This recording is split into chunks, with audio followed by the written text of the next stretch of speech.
a lot to talk about herself because I know what big buddy world is.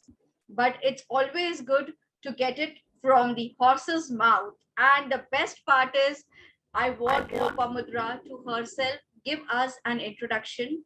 What exactly Lopa is and what has been Lopa doing?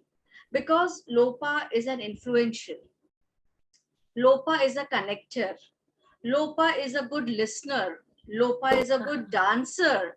Lopa is a health freak. Lopa is a good communicator. So there is lots and lots in Lopa's basket. So I would really ask Lopa if you could share in your journey, and also when did this big buddy world came out in your existence and in the world outside, and how did this journey start of storytelling?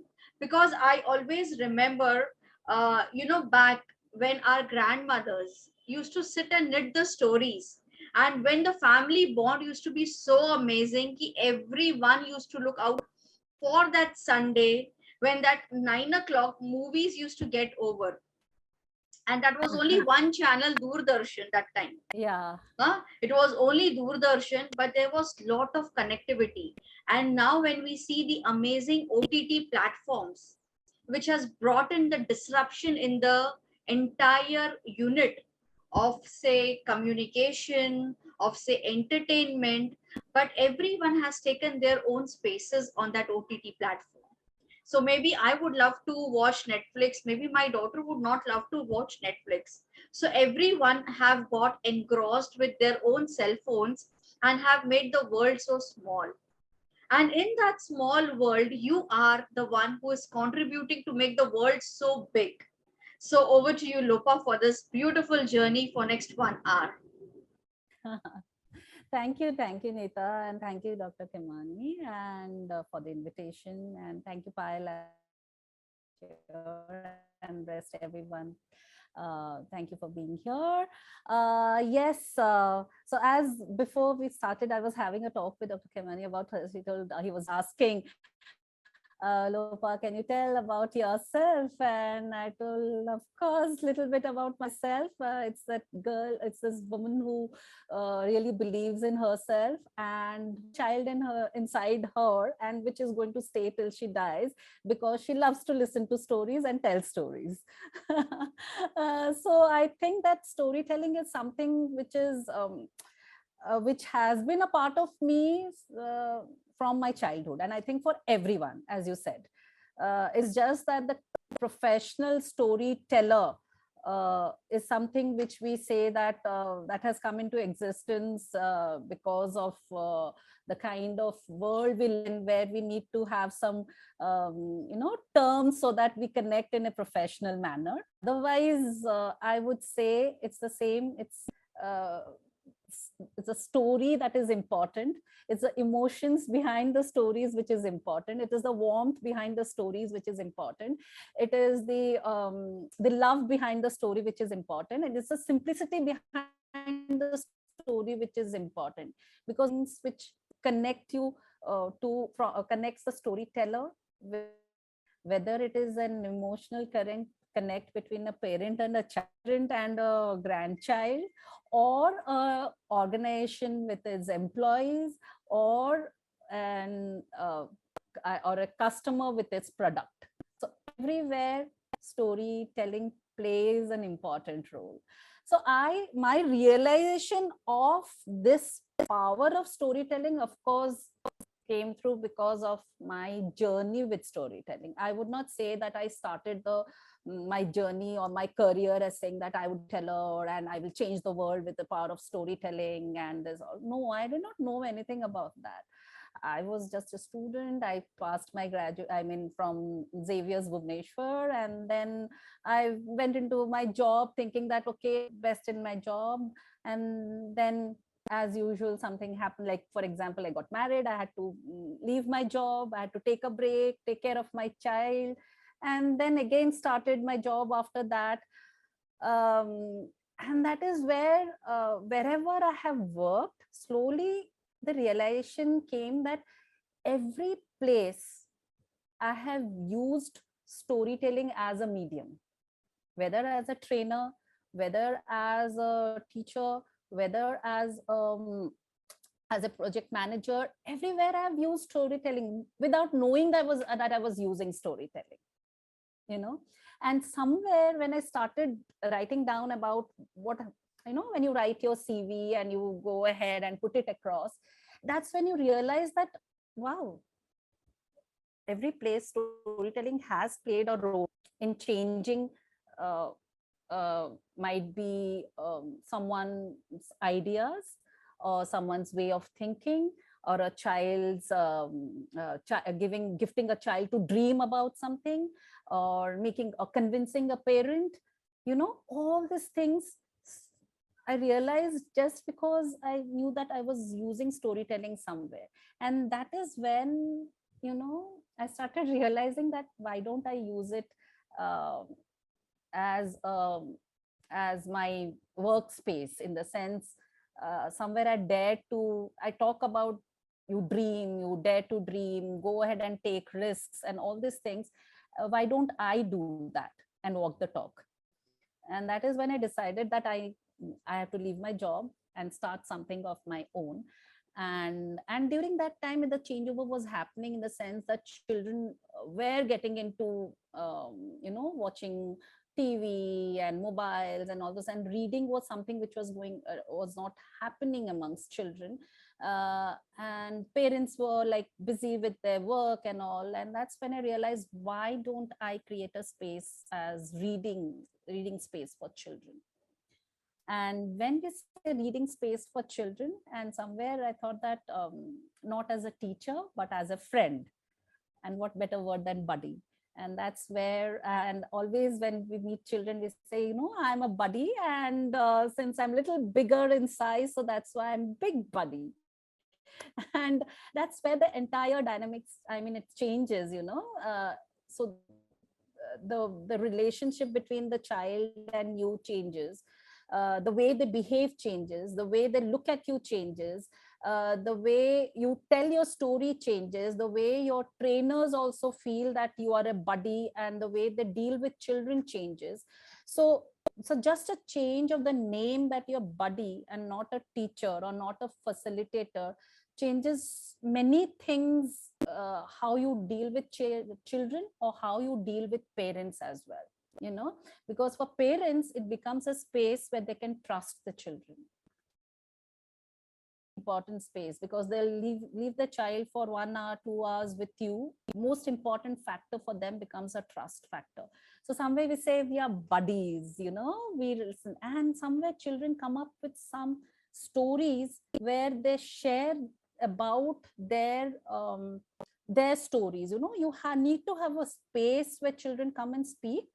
And there have been many stories where children share their stories in school, what happens in at home, what has happened, through stories, because we have a storytelling session by children, I mean, where they have to share stories. So then we talk to parents about it. Did something happen like this? Did something happen like this? Where it is told to them that this is a story your child has shared. Might be bullying in school, might be at home, they're feeling lonely, they come back home and they say, I want to tell this to mama, and there's no one at home. These are so many things which comes in the story. So this becomes a space not only for teaching reading skills, but also a space of sharing stories. So that is where your buddy really created a difference. The word buddy, because when we meet, we give a high five. When we meet, we hug. And then they sit and they can lie down, they can pick up a book, they can read, they talk about it. I don't want to read today, I want to tell a story. So all these liberties are there. So it's a space, a happy space, as we say. But of course we know our objectives, and we know how to go ahead and create that space for them to go ahead and learn. That is there. But this also plays a major role. So I would say that sometimes when you name your organization, if there is a thought process behind the name behind it, it really helps in changing so many things, whether it's like your vision of your company, you know even to go ahead for your employees to think about it, when we say that you are a buddy, you tell your trainers that you are not a trainer, you are not a teacher, you are a buddy. So immediately what happens over there, Nita and Gamni, what happens over there, I don't have to train them towards that vision or something which we're looking at. We are saying that we are going to be a friend with the children. And when we say friends, your level of teaching is not top down. It becomes a different way you start dealing with children. So if you see trainers jumping around, they're very friendly, you're allowed to be you, all these things. So that's why I'm very, very, very happy with my name as Big Buddy World. That's a world of, books, stories, and mother language. Because we are working in the field of mother language right now. What happened is your story, your narratives also changes, while you're working and you're experiencing. So for me, of course, it started with a reading program for children where we started using storytelling. And while doing this, we realized the importance and power of storytelling, because we could see a huge change in children in the confidence because they could read. It's not about developing the reading skills. It's about the confidence they develop when they have developed the skill of reading. That is what matters.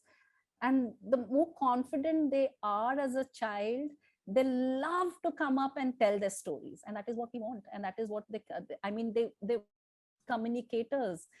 And and when that happens, automatically parents trust also increases, right? All these things happen, and that is where your trust starts building with your customers, because of the story of a child from being a non-confident child becoming a confident child. And that's a journey the child has gone through, which the parents have seen. So we say that when your brand story is something where your customer can see the difference, can feel the story, can see the story, can see the before and after through a story, that makes a huge difference, where you don't have to sell it to them. They just feel it, they see it, they feel it, and they go for it. And that's what major so basically we don't need advertisement. It's just that the parents are of word of mouth, and they spread the word because they have seen the story evolving. So that's how story plays a major role in the entire process. And secondly, what happened is, while doing this story, while doing stories with children, um, and with social organizations where children have not been exposed to happy stories, and when they get constantly intervened with happy stories and also stories of different, and interpret those stories in a different way, what happened in that process, we again saw huge difference in those children in the communication levels. They opened up with their stories, and there have been so many examples where since I'm in the board of advisor for Bookwala organization, where they set up libraries at different orphanages, in the sense just to expose children to stories, because they believe that every child has the right to a happy story. So what happened is, I started sharing stories at orphanages for children, and in that process, you won't believe, Nita, what immense changes I have observed in children from retention of stories with them, in their confidence level, in opening up with their life stories, and as well as dealing with lot of problems, because it wasn't direct telling them that you do this, it was through stories which were done with them. So that again helped me to believe in the power of storytelling. And then during this COVID time, so actually when I that when I went to Scotland, I was invited as in the storytelling festival. And when I went over there and I started sharing stories, I realized something happened, that when storytellers from China, they came over and they shared stories in their mother language. There was an interpreter. Storytellers from Australia, they had come over and they were sharing stories in their mother language, and they had interpreters. But we from India, we had gone and we were sharing stories in English, right? So I told, we have a rich language. I mean, so many languages we have. And why not we do storytelling in Indian languages? And that is when the idea struck. And of course, after that, busy with our work and all, but suddenly during this COVID time, it started that started something as Indian language storytelling mandala, where we thought that we would invite tellers or anyone who can share story in their mother language. And initially, of course, there were people like me, kaise hoga, how is it going to, how will people understand the other language? And we started in a physical circle in 2019 December, and there were 5 tellers who on different Indian languages. And and it was a hit. It was a hit in the sense, I would say, why it was a hit, because there was this lady who shared a story in Sindhi language. And we started that with writing something as you write the first letter of your language, write that and you start your story. So she told that, I'm sorry, I don't know how to write that letter. Okay. And then she said, Lopa, I really feel ashamed today that my mother language, and I don't know how to write it. Okay. But at least I know how to speak, but my child doesn't know how to speak that. And I am going to learn my language after this. So it wasn't about how many people shared the stories. It wasn't about how many stories were shared. It wasn't about how many languages were shared or heard. It was about that one change which happened with that lady, because now she is learning the language, a child is learning the language. So that is what I talk about, the power of storytelling can be. So as you can see that, I think it's like it's how small instances are placed for me to believe in storytelling, in the power of storytelling. So that happened in that instance. And that and then of course COVID happened. But because we went online and we could reach to interiors of India, and there are these vulnerable languages like Knar language in Meghalaya, there's Vishnupriya Manipuri. These are all languages which are unsafe languages. And these languages storytelling, we started doing this, and where we told people that it's not about you as a storyteller, because people get into storytelling, I need to be a good storyteller. So no, it's not about you being a good storyteller. It's very important that you know how to speak in your mother language, and that is what we are respecting. You know your stories from your region, and that is what we are talking about.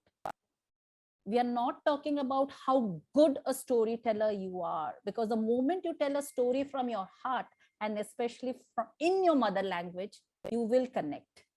And that is what happened. You won't believe, there were tellers coming in and telling, I want to share a story in my mother language, I want to share a story in my mother language.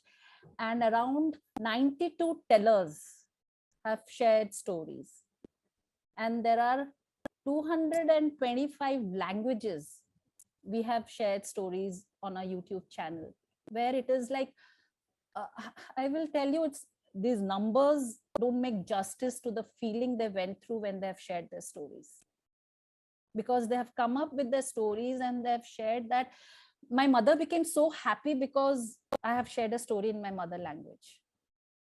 Because she always used to tell me that तुम तो सिर्फ English में बात करते हो, तेरे बच्चे भी कुछ नहीं सीख रहे हैं, and all these things. And today when I told her, mama, that I have shared a story in my mother language, she was in tears. I mean, what do I say, these are small small stories. There have been this I'll just share another very important, very small story about this youngsters, in Meghalaya, and they speak Nar language, which is the language which might die after 2 years or 3 years. We don't know, because the number of speakers are dying. So this youngsters, what they do is they share some songs in YouTube in the mother language, just to keep that alive, just to keep the language alive. So I had this program where I was meeting language storytellers, the change makers were there, and I invited them. And then I'd ask them that, do you have any traditional song which you want to share? So they told, no, we don't remember, because our grandparents and all used to sing that. We don't remember, but we'll try. And immediately they went on YouTube, and they asked their grandparent over there, and they sat down, and in 10-15 minutes they came up with the song, and they started singing that with the help of their grandparent as well. So when they started singing, what they did is suddenly they closed their eyes, and one of them, he put his hand on his chest like this, and he was singing like this. So after they finished, then I asked, Hitesh, what happened? Why did you do this? Why did you put your hand on your chest and you closed your eyes and you started singing? What happened? And tears were rolling down his eyes, and he told, you know what?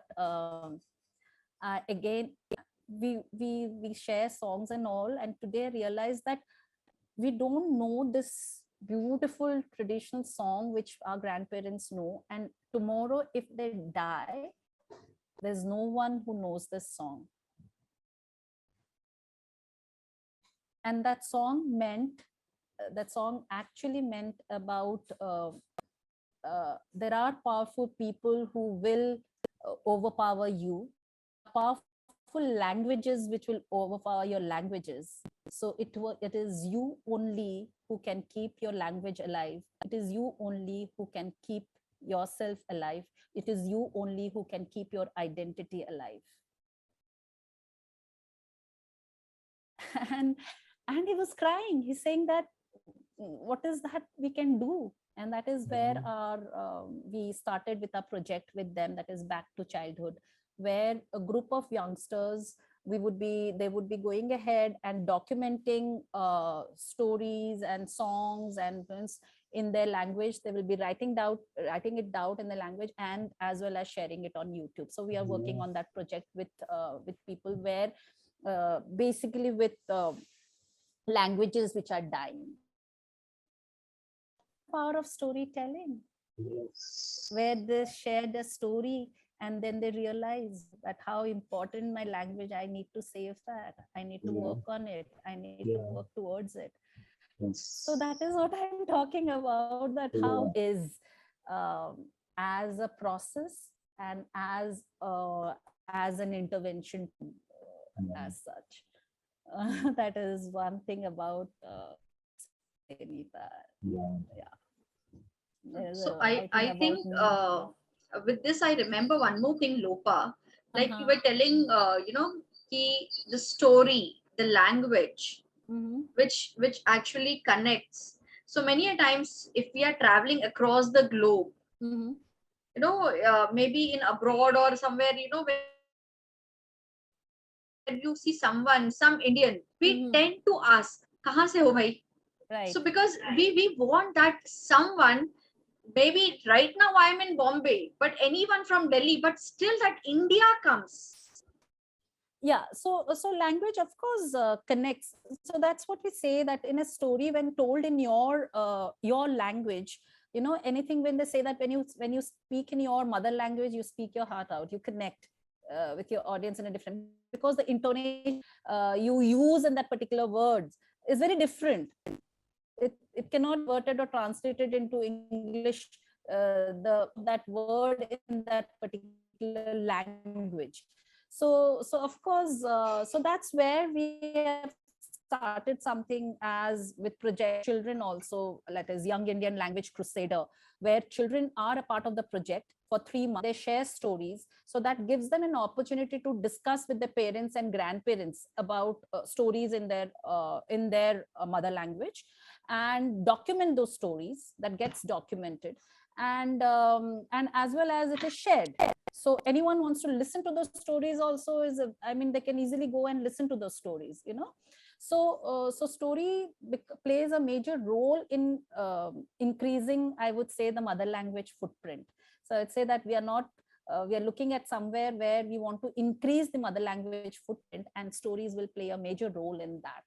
Mm, and that's where we say that how story is not only in the sector, in the sense I'm saying that how you own your stories. How do you go ahead and own your stories? When I started storytelling,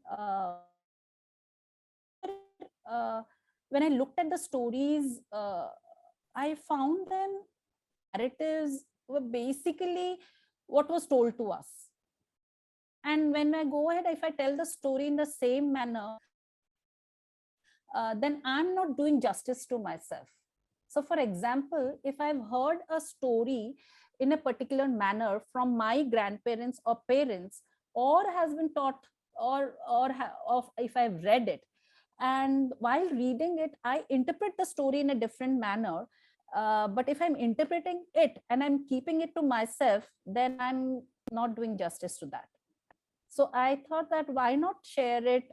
I think about the story, and that's where I think somewhere when you are telling your story, as I said, that own your story or give your story your own identity. Tomorrow, if I read a story, every individual's experience, every individual's ethics all play into the role of creating that story their own story. For me, I will share this because I have seen my mother or my grandmother or my auntie, all of them as women who are homemakers, who had who were talented, but they were homemakers. But always I had this question whether whether it was by choice or whether they were forced to be homemakers. If it is by choice, wonderful, nothing, I mean, okay with that. But if it was something which they didn't have an opportunity to go ahead and explore their talents, yes, then comes a question. And of course, when we talked with my mother or about it, she always said that, yeah, I wanted to do this, I wanted to do that, but never had an opportunity. And I always want you to do, not to be like me. This is what she always said. I want you to work, I want you to be independent, I don't want you to be like me. So when she said, I don't want you to be like me, that means she is not happy with the state she is in, right? Correct. She had so many things in her, she has so many things she can explore. And this is not the case of my mother only, and there are so many mothers I see in that space, right? And this is there inside me. The story is there inside me, this line is there inside me. So when I'm reading a story of a woman, whether it is Savitri or whether it is Mirabai or whether it is Hidimbe, anyone, all these backstories play an important role in interpreting those women. So for me, when Savitri's story was told to me, so I usually, what I do is I take mythological stories of women and use that in the contemporary world. So in the contemporary. So when Savitri's story was told to me, so it was more of this woman who loved her husband so much that she went up to Yama to go ahead and get back her husband. So you should pray her, you should do that particular puja so that your husband's life is extended. That was the narrative which was told to me. And I could have gone on with that narrative also, because that sounds very convenient, right? Oh, this woman. But you won't believe, Nita, when I read about Savitri, and because of my experiences of my life, and because my mother always told me that you have to be independent, you need to do this, all these things played in interpreting Savitri in a different way. So for me, when I started reading Savitri, I found her because she was so beautiful and she was so strong. Beautiful in the sense, I'm not putting it in the conditioning bracket of beautiful that she was fair and strong and all this. No, I'm saying beautiful in a very different way. So she was so strong and beautiful that there were men who were scared of her for getting married to her. And that's when her father, who had so much confidence in her, he told her, you go out and search for your husband. Right? How is that being interpreted? Those things have never been told to us. And then she went and she found a husband.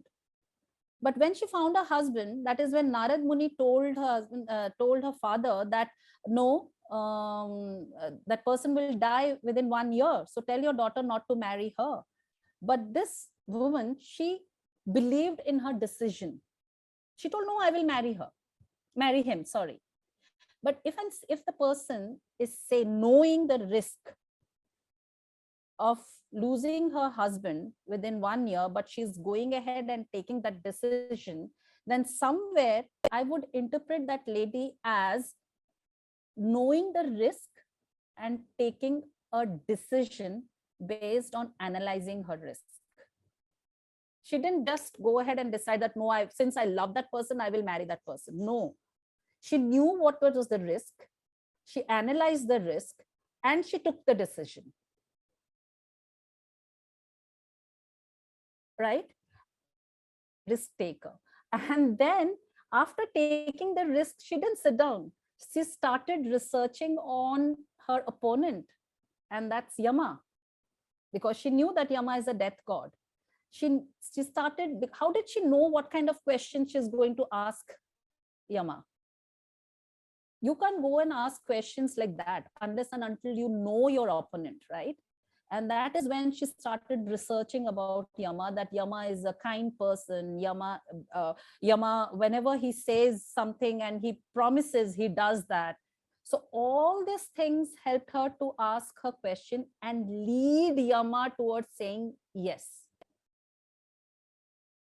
So that is the analytical skills she had. So what a wonderful woman she was. So she was a decision maker, she was a risk taker, she had immense analytical skills. And Yama, Yama, the person of integrity. So these are the research she had done about him. And that is when at the end she just put him into a place where she said, I want to have 100 sons with my husband. And he had to say yes, because there were a lot of other questions, of course, which was there, and he said tathastu. So how can I have 100 sons with my husband when you are taking him away from me? And that was a checkmate for him. So he played her card, and that is what she knew what she wanted. And those were, I mean, she knew what was her goal. So this was a lady, if I may extends. Of course, I praise her, I respect her because she had all. So that is what I say, that it's so beautiful how you are in story, giving it your own identity. And that itself creates your brand as a storyteller as well. So because I believe in such things, I walk the talk. I i i confidently can say that I love myself as a woman who speaks out a voice. And that is when I can say that I can speak for these characters as well. I think So if I you're think Lopa, you have given a very very different kind of look to Savitri today. Okay, yeah, yeah. at least for me, what I understand as a good decision maker, as a good risk taker. Secondly, doing the entire study of Yama Mm-hmm, means taking that active interest in knowing your opponent. So mm-hmm, definitely, there are so many roles which has been played by Savitri, and you have portrayed actually why skills and why mm-hmm, working on your skills and upgrading your skills is so important. So according to mm-hmm, mythology, there can be one more point: ki continuously upgrading your skills is the need. mm-hmm, I've also heard about that story is been very very healing. mm-hmm, At times story has been really very healing. It mm-hmm. allows the catharsis to happen. So can you highlight something on this areas? Because now I'm seeing a lot of corporate have started storytelling. So I have done the storytelling something as there are two things where two performances where I've done based on one is Devi and the other one is striptease. So where Devi basically so it was a theater act actually where the theater person was Zubin Driver, and for him I had performed this, um, where Devi was basically talking about a woman who is inside her house. What happened in that performance is we used to perform to a group of women and men, and then there was a discussion based on the content. So it was a story about this woman who's a homemaker who is inside her house, and she is going through her everyday routine, and there is a moment of epiphany when she realizes the Devi inside her, and then it is left to the interpretation of the audience. How the woman takes it forward is left to the interpretation of the audience. So what happened in this process is there were small instances. As I say, that storytelling always can connect if it is simple, if it is authentic, if it is relatable. Unless simple, authentic, and relatable, then story works, then it connects with your audience. So what happened is the story had small, very simple things what in everyday life women do at home. There were examples of uh, you are sitting and the calling bell rings, and you go to open the door, the husband then enters, and then she says that you have the keys, why didn't you open the door and come in? Where it's not done. So there are veg, non-veg, there are so many things in that story, beautiful story, where there are different narratives in that. And as you said, after the performance, women started sharing their stories. And I remember one instance where this lady, she was somewhere around 56. And when we asked, what is your story? What do you want to share about yourself? And she started talking about her kids. Yes, my child is doing this, my child is. No, what is your story? Uh, I says, yeah. So, my child was, and immediately it went into child, what the child was doing, where the children were doing. Again, the same question was asked, what is your story? What about you? Then she suddenly kept quiet and she started crying. And she said, what should I tell about me? मेरे बारे में क्या बताओ? है ना, बच्चे सब अच्छे कर रहे हैं. And then, and that is when someone asked, why did you cry? She said, I don't have a story of mine.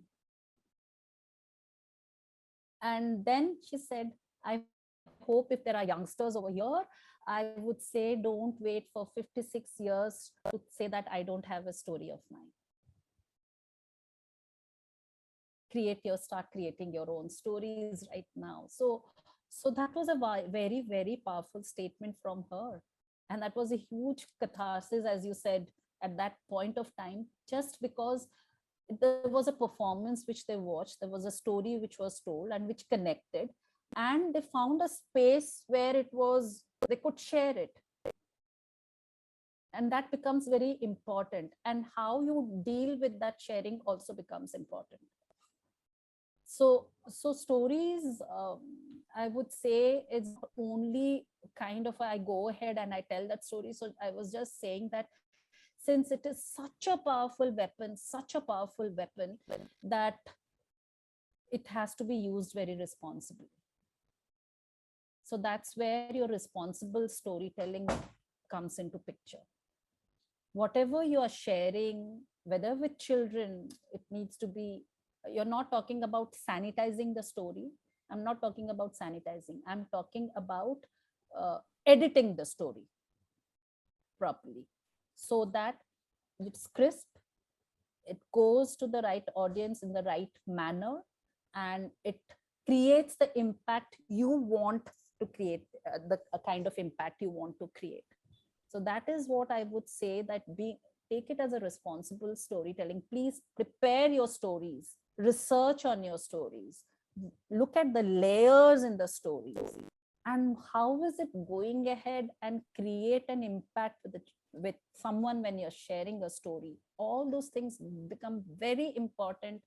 That is pre-preparation to your story before you go ahead and share your story. It is not storytelling just like that you go and tell a story. You don't know, suppose you go to an orphanage and you tell a story about good touch and bad touch. You don't know, there might be a child who has experienced that, and it might trigger something else. So it is a serious business when you're doing a storytelling, because you are affecting someone's thought process. So that's why that responsible storytelling becomes very important. Whether you are a teacher, whether you are a trainer, whether you're a facilitator, whether you are a parent, or whether you are anyone who's sharing a story for any purpose. That's so brilliantly crafted and very beautifully put, Lopa. I understand that words really play a very, very powerful role.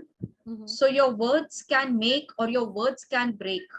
So it's very, very important what words you use, with what reference do you use, and who are your Correct. audience. Exactly. And I definitely would really love to take this, because now with Kashmir files, which I'm seeing, Mm-hmm. there is a lot of going on ki whether my child should see this movie, my child should not see this movie, how is it going to make an impact on him, Mm-hmm. how is it going to affect the mental health. Not that I'm promoting any movie here, not at all Mm-hmm. about anything, but just when you said that when we are storytellers, we have to be responsible. And I think this is where the responsibility of individual is definitely there. So it is very, very important what and how do you use your words, in which context do you use your word, and how is my content going to make an impact to the world. So with this, I hand it over to Deepak sir, and because we are already 1:15, and Deepak sir, I'm sorry to take your time ahead. So maybe hardly one or two questions for Deepak sir. Over to you, Yes. Deepak sir. Thank Actually, you. when you talk with storytellers, we go on and on. Yeah, that is I'm so one part of sorry being a for that, speaker. When Deepak somebody sir. asks you a question, you go into that flow.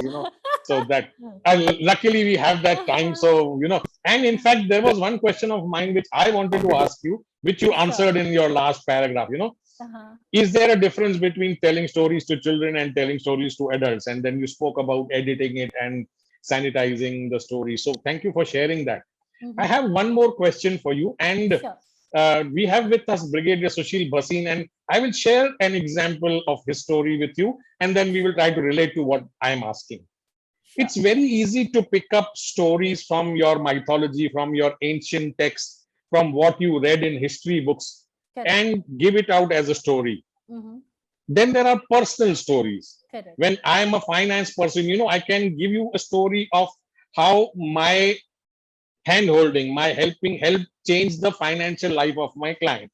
Correct. Brigadier Bhasin here, being by virtue of being an army man, many a time shares his story of, in his book, which is called The $1,000,000 Second, he mentions that you as an army man have a gun pointed at you and you have a gun pointed from one soldier from other side, what will you do? Will you shoot him down or will you wait for him to shoot him down? And those real stories, they actually put you in the battlefield. It is as if you are actually standing in the battle. So my question to you is, Mm-hmm. picking up a story from history and Mm-hmm. giving out a real personal story, Mm-hmm. how different is that and what is the impact?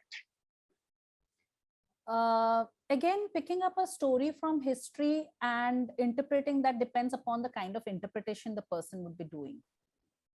Because as I'm informed, that it will depend upon your life experiences, right? But when you're taking a real story, what has happened has happened. That is what that's a fact. That's a fact which you have, and you're putting it across. Somewhere when you're taking a real story, what happens is, that particular character, where your particular character, you can relate to the character in a different level, in the sense, because you know that character exists. Whereas history, when you're getting a character, you have to work on that character so that people start relating to that character, that the character exists. Are you understanding what I'm trying to say? Yes. So make that character relatable. Yeah. Whereas this character already exists and he's related. He is there. I have seen this character. I believe in that character. Yeah. I believe in the journey of the character, because this character has done this and this and this and this, and these are the heroes, these are the villains, whatever in the which is there in the story itself, because everything has happened there in front of your eyes, and that is what you are narrating, right? Yeah. So the treatment for the story in both the sectors is very different. How you are treating the story before going ahead and presenting that story. Where you're taking this story which is already existing, I go ahead and across a story in a very simple manner, where they know that this has happened and they believe in that story, and it is powerful because it is already there. The journey you can see. Yeah. You can get that person also, and you can make him stand. Yeah. Right? So the journey is very, very much there in front of their eyes. Yes. So the communication becomes much more easier as compared to a story when you take from history and you work on it and you make the character a relatable character. So the treatment changes in both the kind of adaptation to the story, or interpreting, or going ahead and telling this, treating the story. Telling depends upon how you're going to tell it and how you are going to approach it. That's different ways of telling the story. Yeah. Thank you for explaining that. Brigadier Bhasin, you had a question, and since you were part of that question where I told you the story, if you could unmute yourself and ask your question. Okay, firstly, Lopa, I'm so impressed by what all you've been saying. And from my childhood, people said I am a storyteller, but when I hear people like you, I feel I still have to learn storytelling. So that's one. See, I think there are very powerful statements you made, and at least one that I'm taking away as a very, very important thing, and I think I'm going to be working a little more into it, going deeper, is as a trainer and speaker. I don't think all of us are sensitive to the responsibility we have when we speak on the stage. This is the first time I'm really realizing that sometimes people rattle off things just to get a client, maybe rattle off things just to get your credibility. Maybe sometimes you tell lies in the form of stories to impact people for your personal advantage. And that happens a lot in training and speaking. I have personally seen that and I know it. So I think today as a speaker, as a trainer, because I do train the trainer programs, I do train the speaker programs also at times. I want to start getting out this message to people in this community that please understand your responsibility, because the moment you said that you are responsible for the thought process of your audience, that's very powerful. That certainly puts me into a position that I'll be very, very aware. I've just finished a program yesterday. I was in a program of Mother Dairy. It was a 2 days outbound program. And one thing they told me, sir, we loved your stories. Because the stories were mostly from my army career, as also from the 17 years that I spent after the army, where I've been sharing my, I've been sharing my story from the army to the corporate, that how it worked in the army and how it could have worked in the corporate, but corporate people are not doing it. Okay, there are some very simple things. When I tell people in the corporate, they said this is so simple. I said, why don't you also do it? Okay, and then people don't have the courage to do that because the organizational culture is different. Okay, right. So yes, now my question related to was that sometimes we have a raw story, Right. and then the finished story. And in the finished story, you have tried to suppress some facts, you have tried to highlight some facts, they still remain facts. And sometimes now you have exaggerated them or garnished them to bring an impact. For example, when you're telling children, you bring about something in all honesty, and you're not misleading them, but it is to create an impact.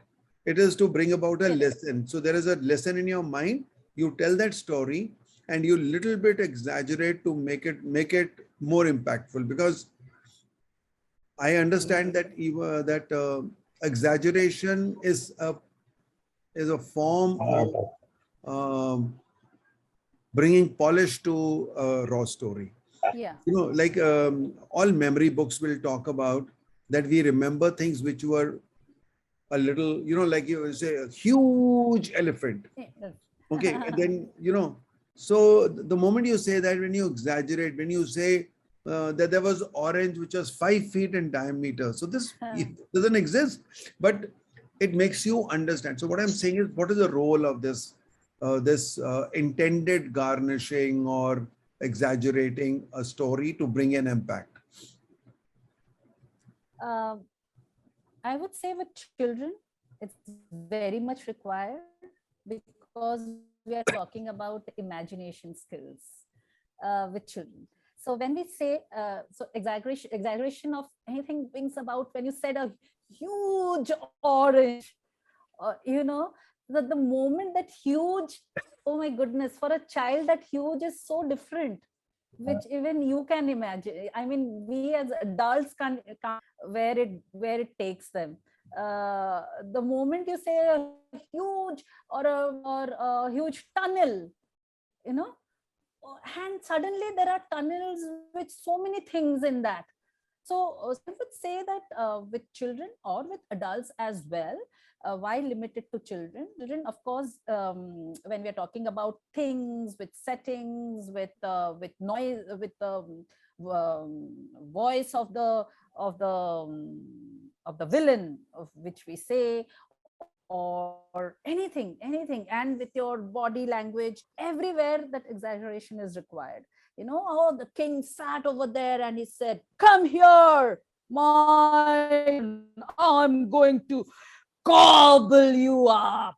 So the moment you do that, okay. So all these things play a very important role in the communication process with children, and of course they enjoy it and they remember. It helps them to retain those words. Suppose your objective is for their vocabulary improvement, that gobble is something which you want them to remember, and that helps you when you're doing that action and in an exaggerated way. And with adults, yes, sometimes with the emotions, it's very much required. you know. Or if I want, since I'm a dancer, so sometimes I use my dance portion in my stories if I'm doing a performance storytelling.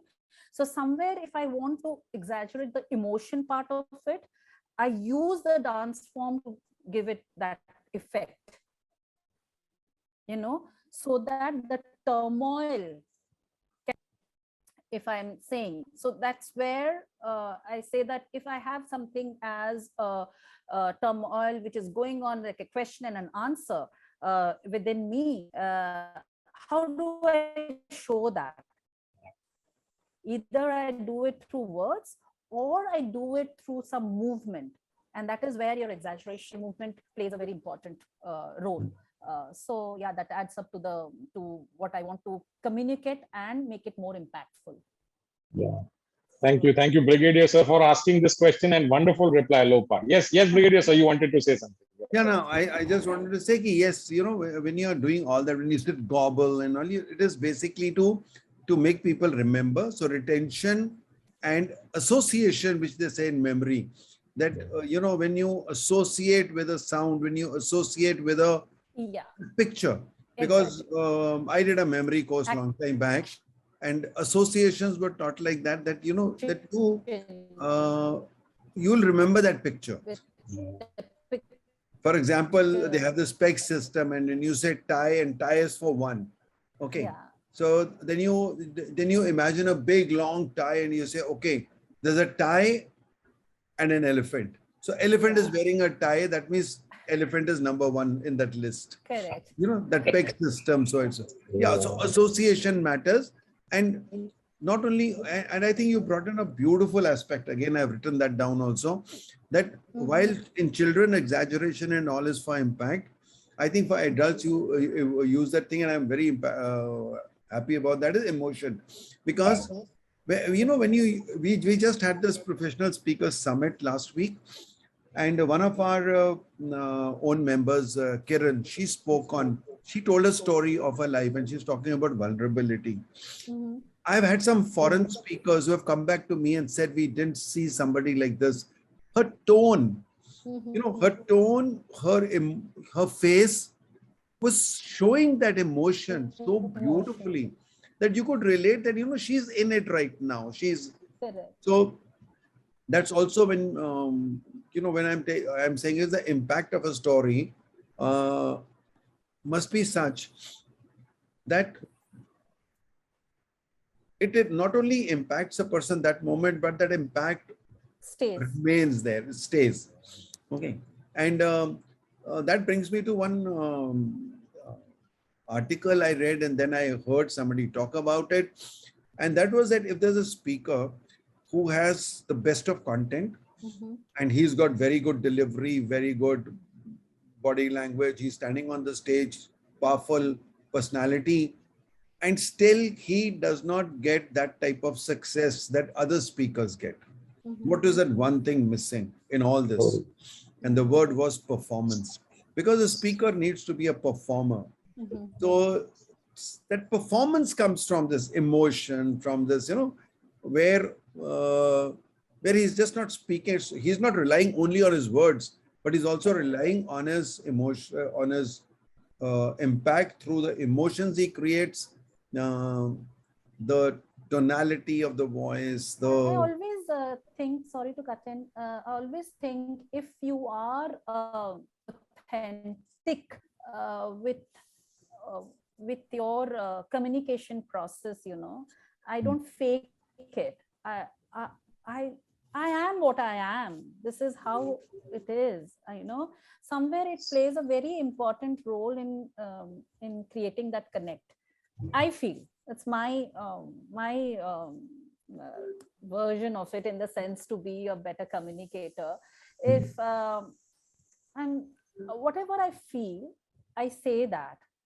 That is a very, I don't know what you say, in the sense sometimes you don't uh, polish it with kind of, oh, what is right to say or what is wrong to say, in that manner. Over there, that this is what I believe in, And this is what I say. So what I believe in and what I say, somewhere that becomes kind of a, if there is a match to it, then it really connects. Otherwise, Yeah. sometimes when you don't believe something and you say that, somewhere that disconnect really happens. Yeah. I think, I don't Yeah. know, I mean, No, I think you're bang on actually. fine. Yeah. Thank you, Brigadier Sir. Thank you, Lopa. Just in this discussion, I was taking the time, and it is 1 hour plus since we have been talking on a Sunday Oh. afternoon. It's lunchtime, some family time coming up. So before I officially close, I would ask Harish ji. He's also an accomplished professional speaker, and a little bit about how he uses stories and storytelling to impact people. Uh, Deepak, I have been trained by Les Brown. So he uses 4 words. And in that, people need to discover, people need to be inspired, people need to be surprised, and people need to take to their heart so that they remember you. So it's all about what you are, what you have, and how you share it with people. And what I learned with him was drama. When you add drama to your story, you arouse feelings. And when you arouse feelings, people take it to their heart. So it's important, A, to be in the story, Heart. to become the story. When you express it, people need to see, I want to be like him. And that's the impact of a storyteller. Yes. I mean, since I've been speaking on stage for almost 10 years now, it's all about emotions, it's all about feelings, it's all about catching them there. A pause, a silence, and looking into the eyes. It's all about you. And finally, if you leave an impact, people remember you. Yes. And remember you for who you are, your story, and that's followership. So Yes. people will follow you if you leave something with them. Yeah. And don't give them too much. Give them something to remember and come back to you to know more, to grow more, to become more. Yes. Thank you. That's- Thank you. That's Thank you. my Very, story, very and I'm well sticking said. to it. Thank you. Thank you. Thank you. I mean, so much wisdom in those 1.5 minutes, so much learning, so much to take away. You need to be part of the story, give them that much, make an impact, make it real. Thank you for sharing. And Lopa, here is a certificate of appreciation. This is now being given to you digitally. It will be sent to you definitely by Dr. Neeta. She will arrange that it reaches you.